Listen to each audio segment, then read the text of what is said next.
சித்ரா அண்ணா எது பண்ணாலுமே வந்து ஒரு ஸ்பெஷலாக பண்ணுவார். அவர் அழகாக கரெக்டாக ஒரு 5 நாளைக்கு முன்னாடியே இந்த மாதிரி இருக்க உதவி நீ வரணும். அதுக்கப்புறம் 3 மணிக்கே ஃபோன் பண்ணி கரெக்டாக 6 மணிக்கு வந்துடணும். அதாவது ஒரு டிசிப்ளின்னா என்ன, நம்மனால ஃபங்க்ஷன் லேட் ஆகக்கூடாது, அதே மாதிரி நம்ம அழைப்பாளர்கள் சரியான நேரத்துக்கு வரணும்.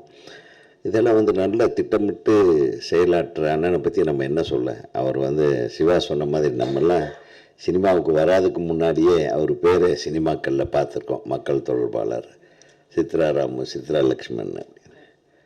அவருடைய அருமை சகோதரர் சித்ரா ராமு அவர்களை பற்றி கூட நான் சொல்கிறேன். இப்போவுமே நான் 2 பேர்த்து ஒன்றா தான் பார்த்துருக்கேன்.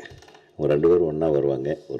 ஒரு எந்த நிகழ்வாக இருந்தாலும், ஒரு ஃபேமிலி மீட்டாக இருந்தாலும் அங்கே பார்த்தா இவர் மட்டும் தனியாக இருக்க மாட்டார், அண்ணன் ராமண்ணனும் இருப்பாங்க. அது ஒரு அற்புதமான ஒரு உறவு முறையோ அந்த அப்படி மெயின்டைன் பண்ணுற அந்த அந்த அடையாளம் இருக்குது பாருங்கள். அதெல்லாம் சினிமாவில் ரொம்ப கம்மி. இப்போ இல்லைன்னே சொல்லலாம்.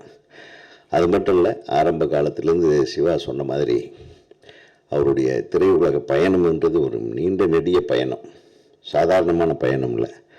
ஒரு பிகினிங்கிலிருந்து கொஞ்சம் கொஞ்சமாக ஒரு தயாரிப்பாளராக உயர்ந்து இன்றைக்கி இந்த அளவுக்கு வந்து அந்த தயாரிப்பாளராக இருந்த இதிலிருந்து அப்படியே தள்ளி வச்சுட்டு அவருடைய சகோதரர் மறைவுக்கு பின்னாடி தயாரிப்பெல்லாம் நிறுத்திட்டாங்க.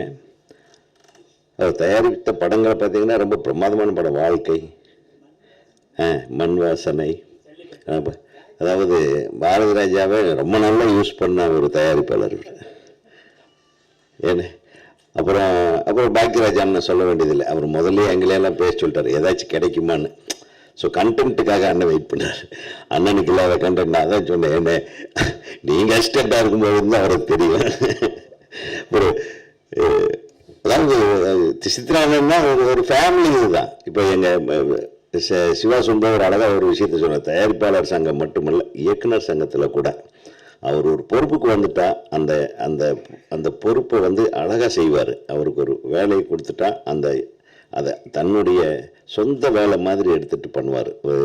அவர் இருக்கிற காலத்தில் தயாரிப்பாளர் சங்கத்தில் இந்த பத்திரிகை ஒன்று மிக பிரமாதமான பத்திரிகை நடந்தது. அவரோட சரி, அவர் வந்தவுடனே அதை பதவி நின்று போச்சு. அவ்வளவு தயாரிப்பாளர்களுக்கு ஒரு மிகப்பெரிய வழிகாட்டியாக இருந்த ஒரு புத்தகம்.